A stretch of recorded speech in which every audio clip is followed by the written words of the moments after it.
para ibu yang tengah berpantang, kau just nak share ilmu malam ni. Korang dah makan jamu mutiara ke belum? Saya nak share dengan korang sebelum korang nak tidur. Quiet.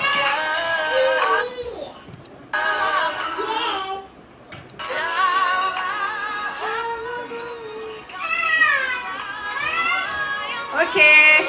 Tadi kau yang baru lepas kelas, kau yang tak lupa nak amalkan jamu mutiara. 3 simple step. Mudah sangat. So, tadi buka tutupnya. Kedua, tuang jamunya. Ketiga, rasai kenikmatannya. Sebelum nak tidur, kau yang tak lupa nak amalkan jamu mutiara. Okay, hari ni kau yang dah lama tak buat live dekat Instagram. Biasa kau yang selalu buat live dekat Facebook.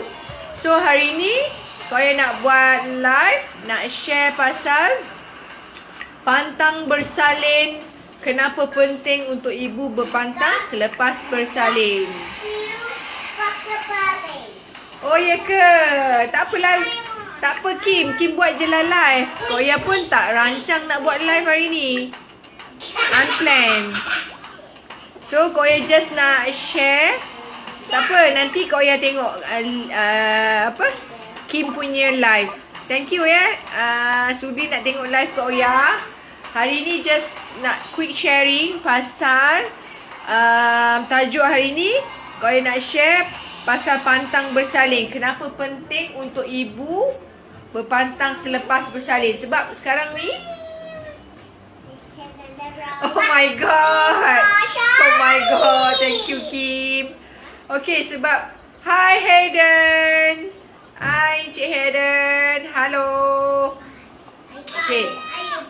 Kenapa? Okay. Sebab sekarang ni ramai wanita tak jaga pantang. Selalu wanita zaman sekarang, wanita zaman moden, kan? So, diorang tak amalkan. Hi Hayden.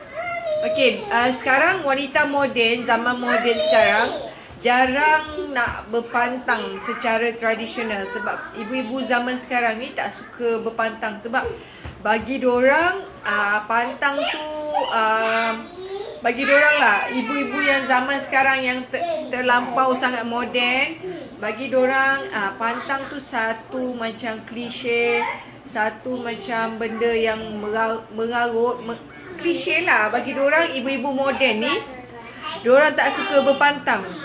Bagi diorang pantang ni ridiculous. Bagi diorang pantang tradisional ni menyusahkan. Tapi actually macam Kak Oya, anak Kak Oya dah 4. Empat Kak Oya memang pantang secara tradisional, bukan pantang moden tau. Sebab masa tu arwah upah Kak Oya still ada lagi. So dari first anak Kak Oya first sampailah anak Kak Oya 4, Kak Oya memang particular and then family. Mak jenis berpantang. Hai Kak Intan. Hai Kak Intan. So Kak Oya punya family memang particular bab pantang ni. Pantang secara tradisional tau. Kak Oya memang jenis yang ikut exactly A to Z apa pantang yang mak Kak Oya ajar. Daripada anak first sampailah anak keempat, Kak Oya memang exactly ikut pantang secara tradisional tau, without any complaint. Kak Oya ikut je. Sebab mak Kak Oya memang jenis strict. And then hi Hanan. Hello Hanan. Sebab mak Kak Oya ni jenis strict. So kalau Kak Oya tak berpantang memang dia marah. So inilah hasilnya sampai sekarang. Sebab Kak Oya memang daripada dulu ikut exactly pantang yang mak Kak Oya bagi. Sebab wanita zaman sekarang tak suka berpantang. Bagi diorang benda tu menyusahkan, bagi diorang benda tu klise, bagi diorang benda tu ridiculous. Tapi actually sebenarnya kalau korang berpantang secara tradisional, macam Kak Oya pantang 4 anak Kak Oya 100 hari berpantang. So kalau korang pantang, jaga pantang sebab benda tu dia punya prolong tau. Bila korang start berpantang sampai, tak kisahlah anak korang ada berapa, korang pantang ikut exactly paling busuk pun 44 hari lah.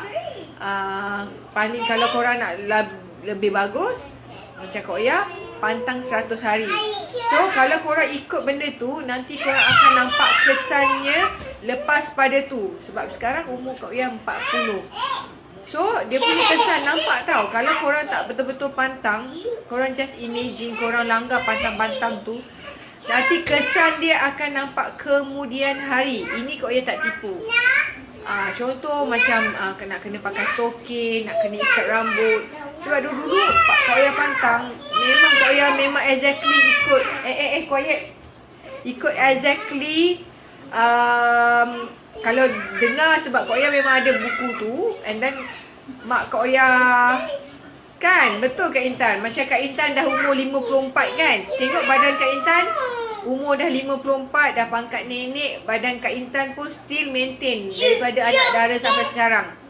So kalau kita tak ikut pantang, nanti dia benda ni akan nampak kesan lepas pada tu. Umur korang bila, contohlah kalau korang kahwin muda kan, korang akan nampak kesannya bila umur macam wanita, especially kalau dah beranak, umur 30 ke atas korang akan nampak kesannya. Contoh kalau korang tak pantang, korang jenis masa pantang tu korang tak ikat rambut, korang tak bertuku, korang tak pakai bengkong kan, korang tak pakai stokin, benda-benda tu akan nampak efek lepas pada tu. Seriously, Kak Oya tak tipu. Benda ni sangat-sangat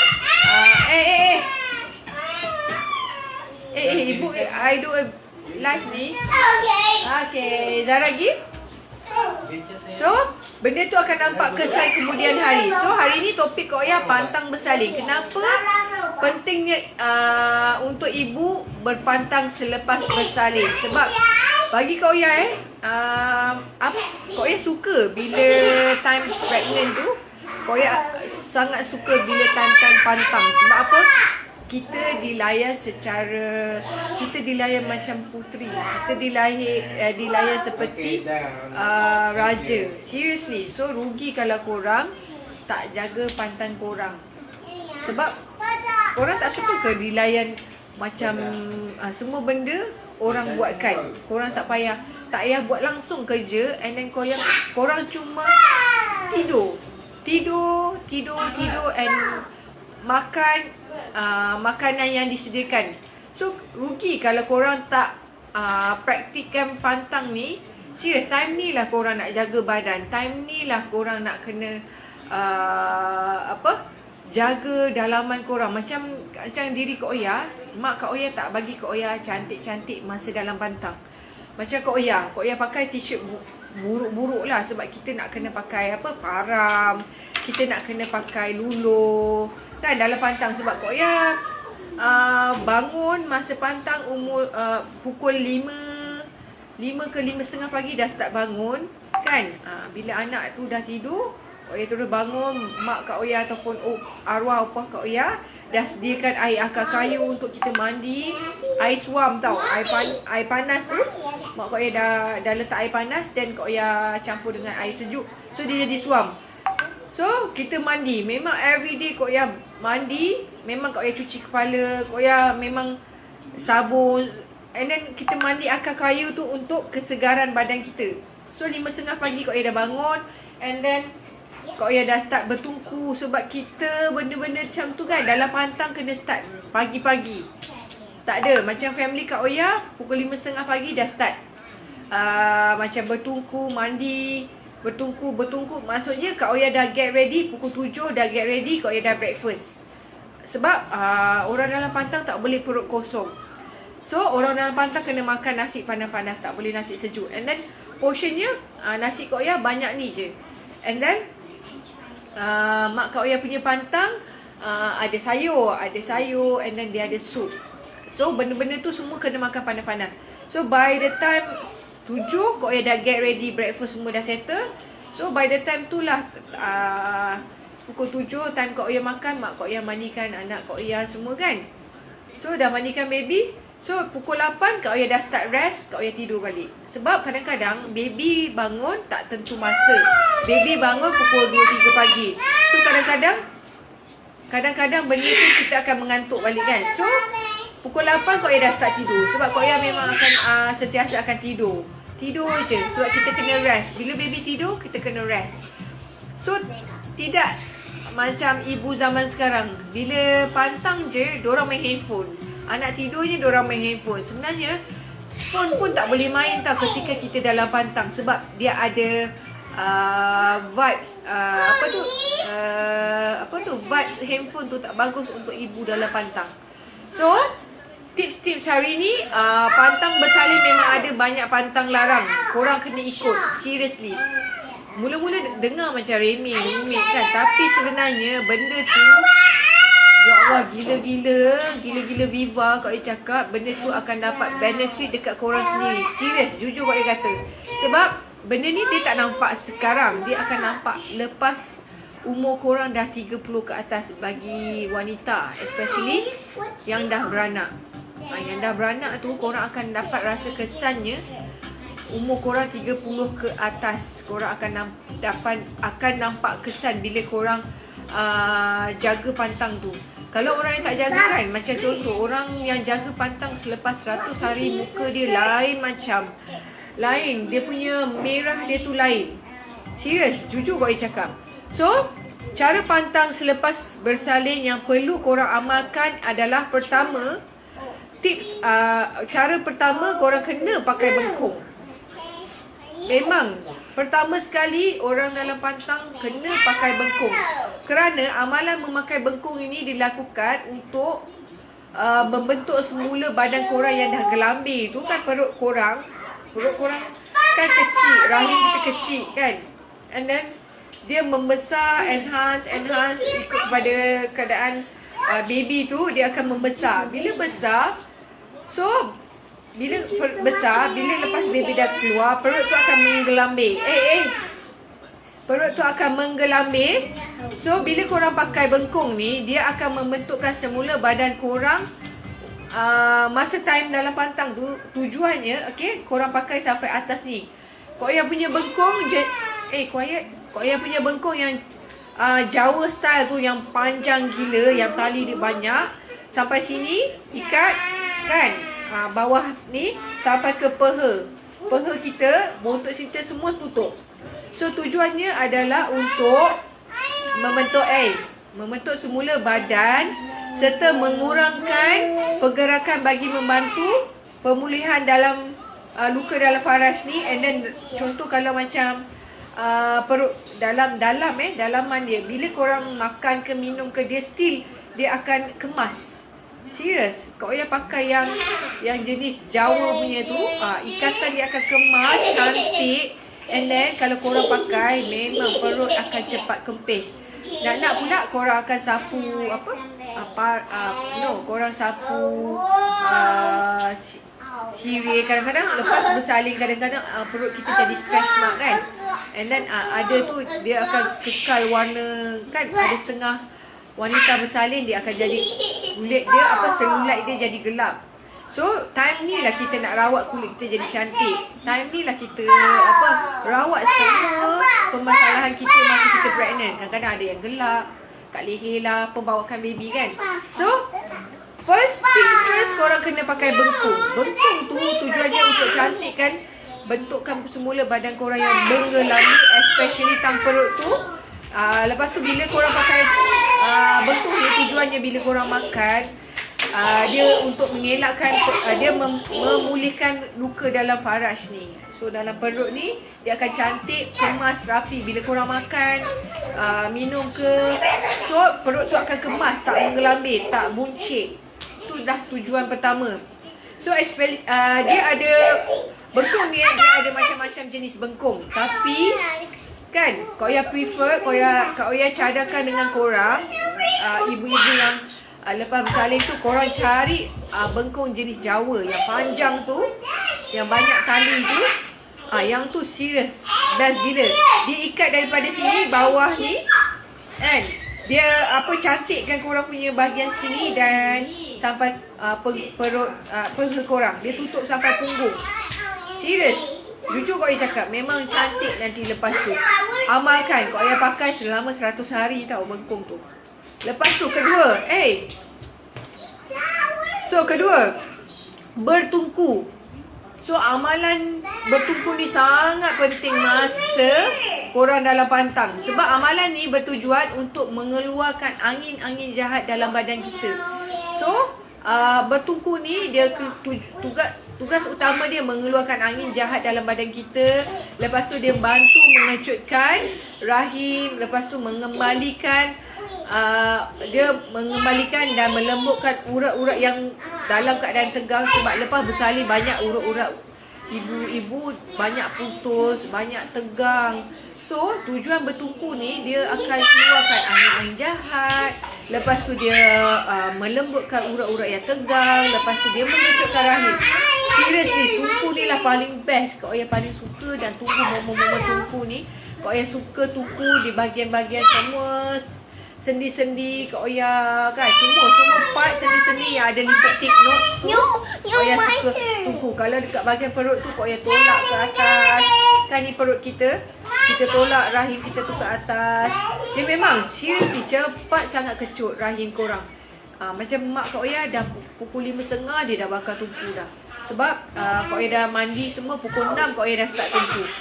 Tungku bila baby dah tidur kan, tungku tolak ke atas, tolakkan ke macam ni, bawah ke atas macam sauk. Kita tolak tu and then bawah-bawah. Bawah-bawah apa? Korang punya bat korang kan, batuk korang dekat korang punya vagina tu korang tungku kat bahagian tu, korang tekan kan. Zara, just giver. Kan ni dekat vagina korang tu korang tungku tolakkan macam ni. Serius memang best. Dia tengah panas-panas tu kan, korang tolak macam ni dekat badan-badan korang, every part dekat breast ni, tepi-tepi tu. Sebab dia bila korang tungku dia akan melancarkan perjalanan macam especially susu kan. Dia akan melembutkan urat-urat kat korang punya every part. Contoh dekat bahagian breast, dia korang tolak-tolak macam tu kan, guna tungku korang. Macam perut tu korang sauk ke atas. So tujuannya untuk tolak rahim tu ke atas. So pakai tungku tu kan, tolak. So dia akan lepas tu kalau korang perasan bila korang tungku tu dia akan keluarkan burping gas. Sebenarnya tu angin-angin jahat yang terkeluar dekat dalam badan. Bila korang tungku tu bagus tau dekat perut, dekat butt korang, dekat belakang-belakang ni dia akan keluarkan angin. Bagus. Tips kedua, bertungku dalam pantang sangat bagus.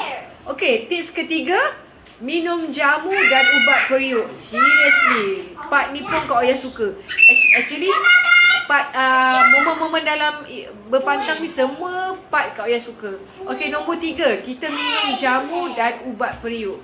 Contoh jamu yang korang makan macam Kak Oya dulu kan, anak Kak Oya yang first tu kan, dulu mana ada jamu-jamu.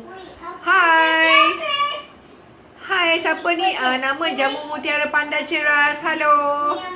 Okey, macam Kak Oya, masa anak Kak Oya yang first, Kak Oya dalam pantang, memang Kak Oya tak ada. Kak Oya memang purely minum ubat periuk yang memang akar kayu tu mak Kak Oya rebus. And then Kak Oya minum jamu yang pahit tu dulu-dululah. Masa anak Kak Oya yang first tu lahir 2002. Korang bayangkan time 2002. Mana ada banyak sangat jamu kan zaman sekarang. Hai Shamira. Sorry tak hafal nama. So zaman dulu mana ada jamu-jamu yang yang sedap-sedap macam sekarang. Macam sekarang kita makan jamu mutiara kan. Zaman dulu masa Kak Oya makanlah jamu yang memang purely Jawa punya, memang pahit. Memang pahit gila jamu tu. Korang bayangkan jamu serbuk pancung memang susah nak telan tau. Tapi tidak untuk zaman sekarang. Korang kena minum jamu dan ubat periuk masa dalam pantang. Contoh macam jamu mutiara ni sangat bagus untuk korang makan masa korang dalam pantang.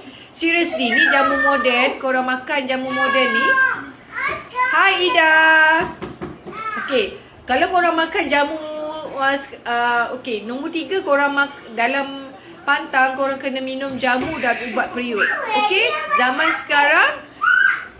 zaman sekarang korang tak ada excuse sebab zaman sekarang dah keluar macam-macam produk jamu yang tumbuh bagaikan musim cendawan.